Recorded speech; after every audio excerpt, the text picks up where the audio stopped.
Ugandan president warns rebel leader Riek Machar against any attempt to disobey call for cessation of hostilities. And women leaders call for concerted efforts to find lasting peace in South Sudan, urging Dr. Machar and his forces to listen to voices of peace. And Central Equatoria allocates 18,000 square kilometers piece of land to accommodate IDPs along Yei-Juba Road. Good evening. You're watching the news coming to you live from South Sudan Television in Juba. I am Alejandro Lotok with the full text of the bulletin. Ugandan President Yoweri Kaguta Museveni wants the rebel leader Dr. Riek Machar to comply with a ceasefire deal ending Tuesday or face action by regional nations. Museveni visited Juba on Monday to help advance efforts to find a political solution to the current crisis facing South Sudan. Museveni, who met President Kiir in Juba, says African Union has in totality banned any form of military coup in any country in the continent, saying Machar's coup indicates that he is against the continent. Regional leaders at the Intergovernmental Authority on Development, IGAD, have set December 31st as a deadline for face-to-face talks between President Kiir and rebel leader Riek Machar. The African Union, because of our bitter experience in the 1960s, when we lost 3 decades because of accepting military coups. The African Union banned all military coups. So when we had, there was this problem here, some people wanted to make a coup, which is against the African Union position. And because also we had a lot of Ugandans here, we sent some forces. They are under the orders of President Salva Kiir to see how we can help restore order. It is solidarity. Following the regional call for cessation of hostilities and peaceful dialogue between the government and the rebel leader in South Sudan, the President of the Republic of Uganda, Yoweri Kaguta Museveni, has issued 4 days ultimatum to the renegade Dr. Riek Machar, who took up arms against the government this month. Museveni made this statement during his day visit to Juba, warning the rebel leader Dr. Machar against promoting inter-ethnic divide and hatred. We gave Riek Machar some 4 days to respond, and if he doesn't, we shall have to go for him, all of us. That's what we agreed in Nairobi, to defeat him. And I want to congratulate General Salva for defeating these fellows here in the town here. And they are in the provinces trying to make trouble. But they will be defeated if they don't come for peace. The Ugandan leader, who raised concern over the safety of civilians in the areas attacked by rebels, appealed for possible intervention should the rebel leader decline the offer for peace talk with the government in Juba. While in the South Sudanese capital, Juba, Museveni discussed with his South Sudanese counterpart, President Salva Kiir, the ongoing political turmoil in the country, assuring his commitment to support initiative to restore law and order in the new nation. The purpose of General Museveni's visit to South Sudan does not differ much with the purpose of the last week visit by IGAD leaders, the Ethiopian Prime Minister, Haile Mariam Desalegn, and the Kenyan President Uhuru Kenyatta, as well as a number of other envoys that has been converging on South Sudan in order to find a peaceful solution to the problems of which has actually occurred. It started as a coup attempt, and now actually slipped into a rebellion that is led by a rebel leader, Riek Machar. So the President Museveni is coming to discuss with his counterpart because he is one of a very good and a very genuine friend to President General Salva Kiir, and is a friend of the people of South Sudan. The December 15th failed coup attempt has so far led to the loss of many lives and property looted after militants loyal to renegade Riek Machar launched offensive against civilians in Jonglei, Upper Nile and Unity States respectively. The regional body IGAD has so far requested the 2 parties involved in the political impasse to begin a dialogue on Wednesday.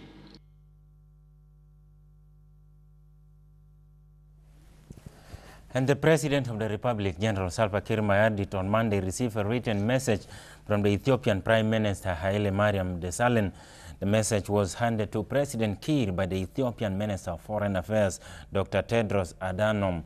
The message takes stock of the 4 agreements reached by the regional grouping IGAD on cessation of hostilities, start of peaceful dialogue, release of political detainees, and the humanitarian issue in the country.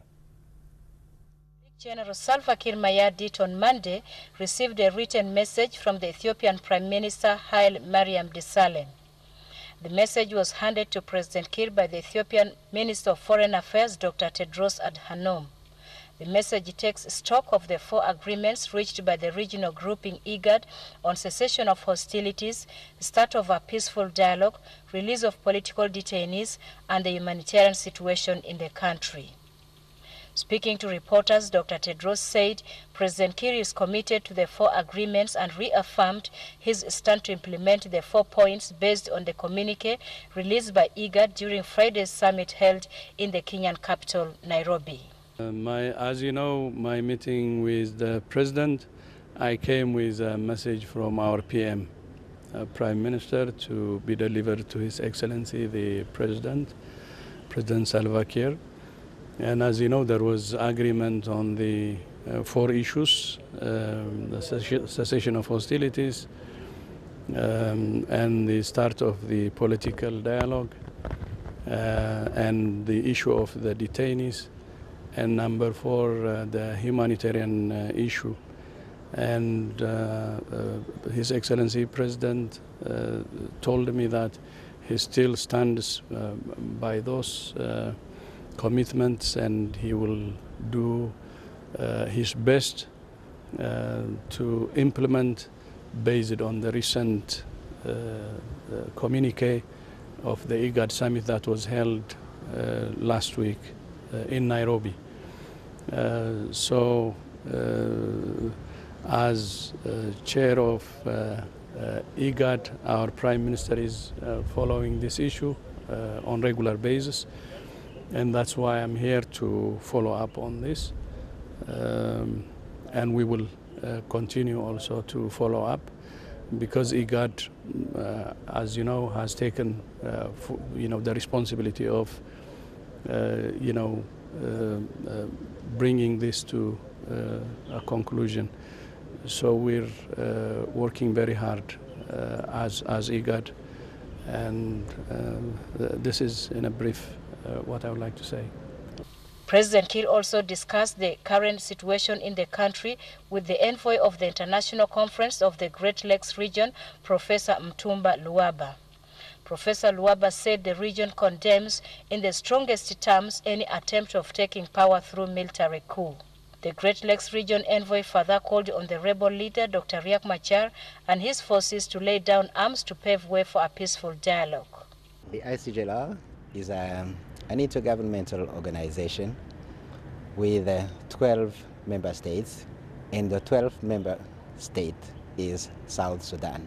The ICJLR insists mainly on democratic principles, and that is why the Executive Secretary is firmly condemning any attempt to accede to power through unconstitutional means, through the bullets, and not through the ballots.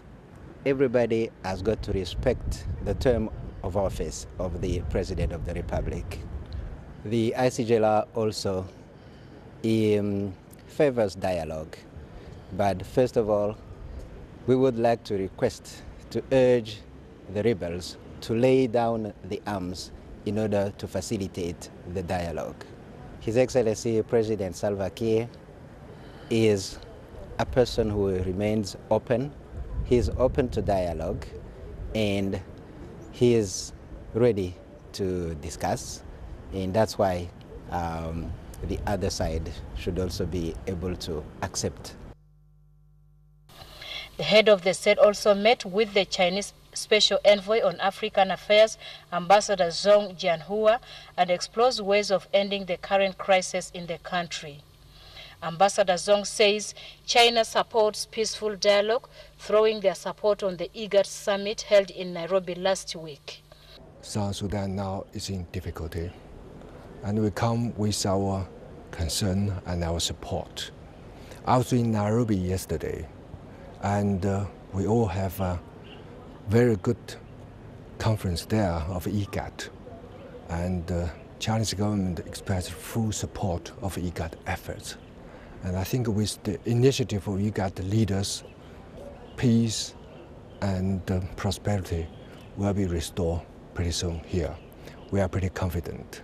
Second is that we are grateful for South Sudan people and its government to protect Chinese property and the Chinese life here. And we are, as the participant of development of this young country, we are still carry on with our full support of its development and for the welfare of people. We are friends in need. The diplomat appreciated the government for protecting the Chinese community in the country. Reporting for SSTV News, I'm Rejoice Tio Samson. And the Vice President James Wani-Iga held talks with the U.S. Special Envoy to South Sudan and Sudan, Donald Booth. The meeting discussed the current political situation in the country and the role Washington can play to bring the government and rebels led by Riek Machar to the negotiating table. The Vice President reiterated government readiness for unconditional dialogue with the rebel group anytime and any venue identified by IGAD. Wani-Iga held talks with the U.S. Special Envoy to South Sudan and Sudan, Donald Booth. Speaking to SSTV, the press secretary in the office of the Vice President, David Mayen, said the meeting discussed the current political situation in the country and the role Washington could play to bring the government and the rebels, led by Dr. Riek Machar into negotiations. Mayen said IGAD assured the U.S. envoy on the government readiness to hold talks with the rebels without any preconditions, as said by IGAD. They talked about the current security impasse in South Sudan and urged the government to accept to sit with Dr. Riek and iron out the issues that pitted the two sides in the interest of the people of South Sudan. His Excellency, the Vice President, assured the envoy that the government delegation is already composed and ready to go to any venue decided by IGAD for the talks to commence. And they also talked about the reinforcement of UNMISS, and the government has, the Vice President has assured the envoy that South Sudan is ready to facilitate the deployment of the new UN forces who are going to come to South Sudan very soon. The U.S. envoy, Donald Booth, said his meeting with the Vice President discussed ways to end the ongoing violence in the country. He said the government showed readiness to hold talks with the rebels without any preconditions. And we discussed the difficulties that have been encountered in getting to a cessation of hostilities and in the modalities for getting delegations assembled and off to peace talks. We will continue to engage with all parties to the conflict, and I will spend my time here in Juba talking with government officials to try to find a way to get the peace talks underway as soon as possible. It's vitally important that this talking begin before further violence has commenced. We already know that there are forces assembling in different parts of the country for further military action. The idea is that we want to see the talks start and the military action stopped. In a separate development, the Vice President James Wani-Iga warned the youth against rumors aimed at creating instability among citizens in the country. Iga, who was addressing the celebration of the Holy Family at St. Matthew Catholic Parish at Lobonok on Sunday, termed last week's event that led to loss of lives as inhumane. Iga reiterated the government's commitment to dialogue with the coup plotters without preconditions. He called on the citizens to shun ethnicity and preach peace and reconciliation. A member of Central Equatorial State Parliament Representative, Lobonok area, Honorable John Ladd, said the celebration marked the parish's annual message of peace and encouraging parents to send their children to school and discourage the youth from alcoholism. Ladu called on residents to embark on agriculture and other income-generating activities. تكلمنا عن كيفية نحن بنساعد الكنيسة بتاعنا الكبرشية بتاعنا بتاع لبنان كيف الناس بتاعنا بتاع بلدنا يساعدوا الكنيسة. نمرة 2 نحن كلمناهم كيف شجعناهم إنه الناس أبوات وأمهات يراسل العيال بتوعهم بمدرسة وعيال بتاع مدرسة لازم يهتموا بمدرسة لأنه مدرسة ده مستقبل بتاع بلد ده. في مدارس بناو ولابد إنه العيال لازم يستفيد من المدرسة ده. While the parish priest, Father Charles Sebit, said the celebration also aimed at encouraging parents to bring up their children according to the teachings of the church and create a unified family with God.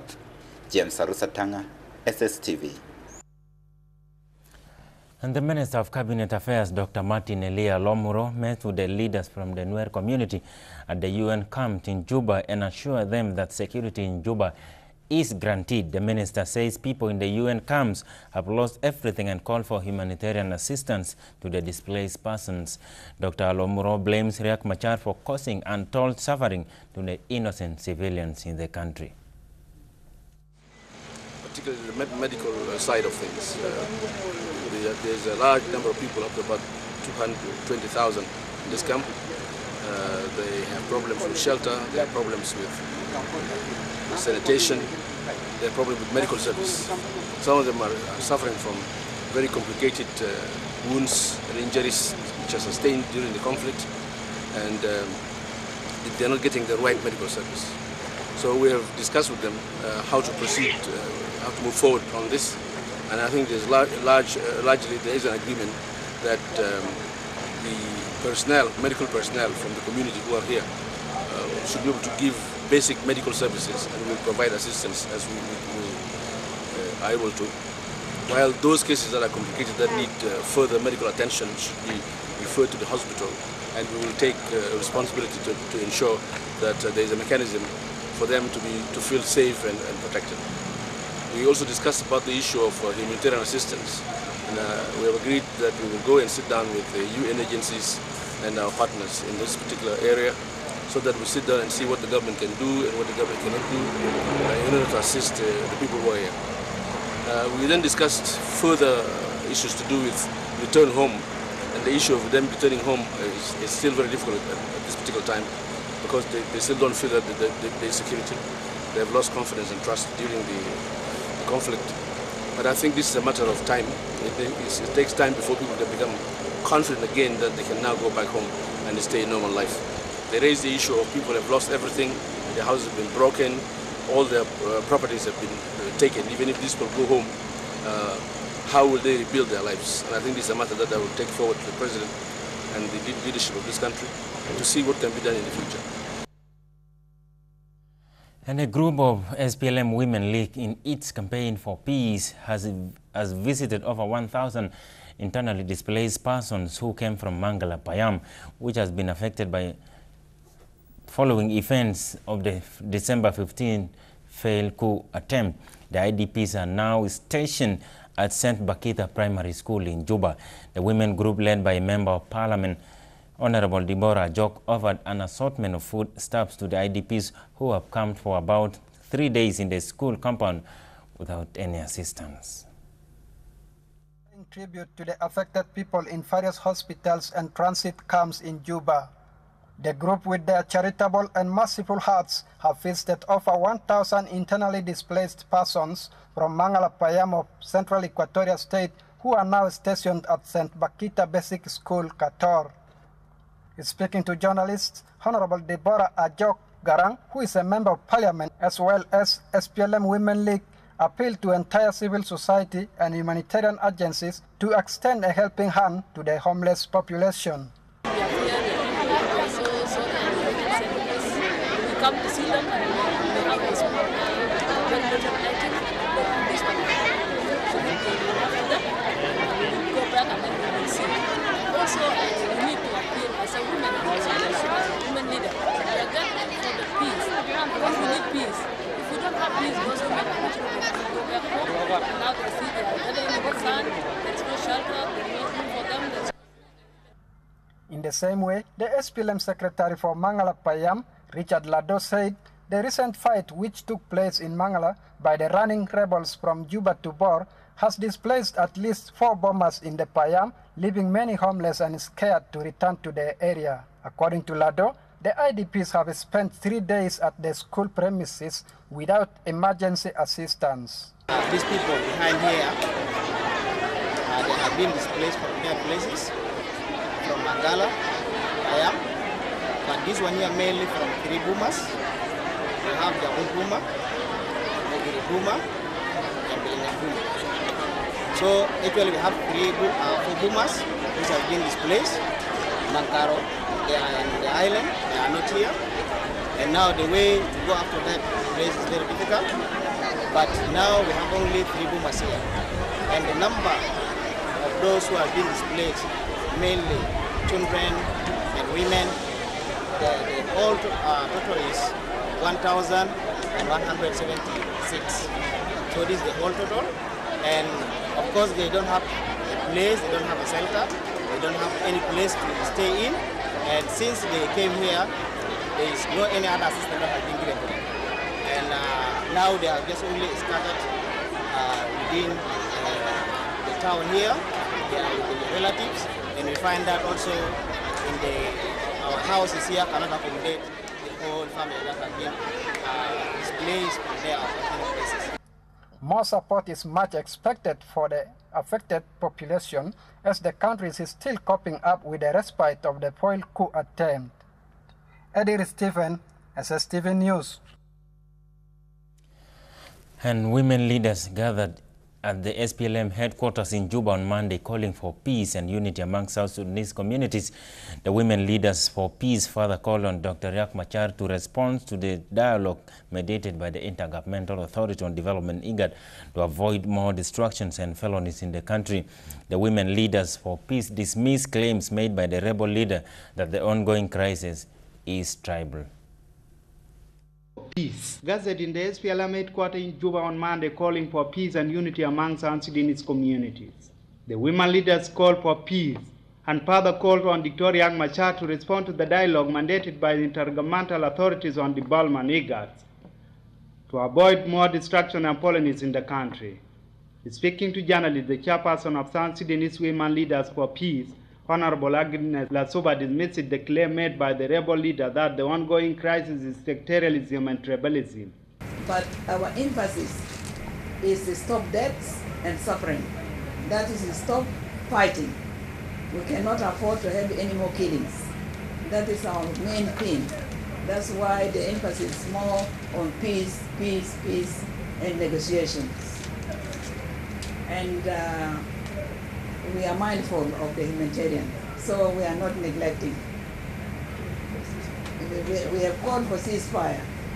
Since the 20th, we have been calling for ceasefire and we have been calling our leader. Riek is seeking to unseat the president to become a president. So if this is the situation, then it is political. People who want to turn it to be tribal, I think they have their own agenda. This is a political situation which I think is being viewed by many as political. So we, as women, as you see us here, we are seated as women of South Sudan. And we are women leaders from all political parties in the South. We are women leaders from the civil society. We are women leaders from the parliament. So as we sit like this, we have called ourselves South Sudanese women leaders for peace. Meanwhile, the Secretary General for the Women Leaders for Peace, Patrice Aber, appealed to the security forces to deal with the criminal who tarnishing the image of the country. Calling on the security organs to beef up security operation and provide security for all the citizens across the board, regardless of, because we are not a tribe, we are all citizens of South Sudan. Humanitarian assistance, yes, we want peace to come so that we can reach out to the suffering communities, especially the women and children. And you always know that in times of such situation, it is the women and children who suffer most. And without peace, you can't reach them. And that's why you are calling for peace. Security sector to review the curfew of 6 p.m. because we understand that there are criminals who go about looting people in their houses. Who are these people? They need to be found out so that our people are not afraid to come back home. Now everybody, the women are scared, the children are dying, and still we have not achieved anything. For SSTV, Hampot Johnson Matura K reporting. And the government of Central Equatorial State has allocated 18,000 square kilometers piece of land to UNMISS to temporarily accommodate the IDPs currently occupying the UN compounds in Juba.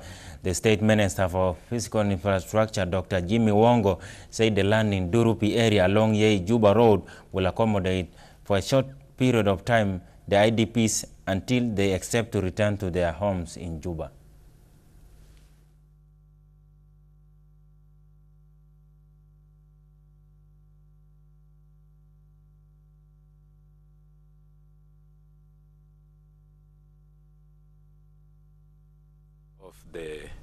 Of the UNMISS, the government of Central Equatoria is giving part of, actually indeed part of the first class Durupi residential area, which is about 18,000 square meters, to accommodate roughly 25,000 internally displaced people who are right now occupying the UNMISS premises near the airport and also somewhere here in the Jebel area. There should be any IDPs who have been brought from elsewhere and there is nowhere to put them. Definitely we will put them. We would like to assure also at this junction, we would like to assure the residents or the people who have been allotted plots in the Durupi first class area that this area is being given to the UNMISS on temporary grounds, and that as soon as the reasons for which these people are going to remain IDPs in Juba ceases, then the plots will be reverted back to the. And the Minister of Information in Central Equatoria, Suba Samuel, said security situation in all the 6 counties of the state is stable. He pointed out that the state government employees have resumed their normal work after Christmas holidays. Suba said work of the State Crisis Management Committee is progressing well. Everything is moving all fine. There are no problems that we are getting from the whole state. Everything is normal. People have actually enjoyed their Christmas festivities well. They are now preparing for the New Year. Today, people have turned up to work in Juba. They have started work in Central Equatoria State, and probably also they will break on 31st for the New Year celebration. Well, this is how we end this bulletin. Of course, the rest of the programs are coming on your way. Stay tuned.